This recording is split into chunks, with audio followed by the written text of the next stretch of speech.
3 of the bands that follow have been inducted into the Rock and Roll Hall of Fame.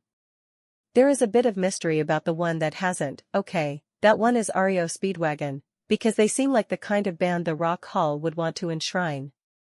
They haven't been on the ballot, though. The problem with the Hall and the bands that follow is that it works a bit like the Pro Football Hall of Fame. One has a few good years, and boom. They are in. Are they truly worthy? Maybe not.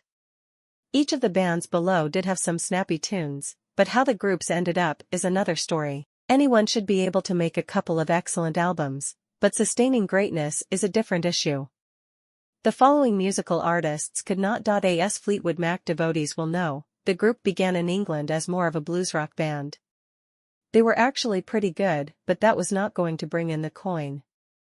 After numerous lineup changes with the band, Mick Fleetwood decided to cross the pond to Los Angeles, and that is where he met a folk rock duo called Buckingham Nicks. The group consisted, of course, of Lindsey Buckingham and Stevie Nicks. Nicks and Buckingham joined Fleetwood Mac, and the blues was thrown out, and so was the folk.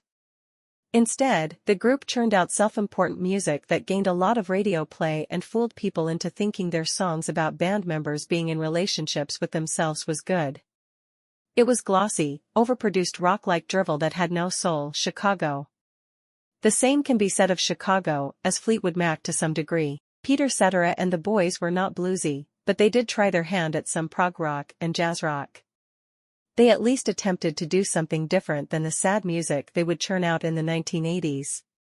After all, 25 or 6 to 4 is not a terrible song. But then 1982 happened, and any good artistic sense Chicago might have had went right out the proverbial window. This was when the band began production of saccharine awfulness such as Hard to Say I'm Sorry. But later in the decade, they got even worse with drivel such as You're the Inspiration. Hurting music culture, sure, but the band made a lot of money from that terrible stuff. REO Speedwagon.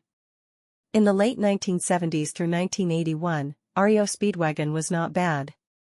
They churned out singles like Time for Me to Fly and Take It on the Run, which might not exactly be Led Zeppelin, but they are fine rock songs nonetheless. The band simply must have wanted more money, however, because after 1980, the band's musical direction took a turn. By 1984, REO was making songs like Can't Fight This Feeling. If a musical artist's priority is to create songs to be heard at middle school dances, then the band should stop. Unfortunately, all the money that came from sugary pop puffiness came with a price, and now the band cannot stop fighting and has decided to stop gigging altogether because they just cannot get along.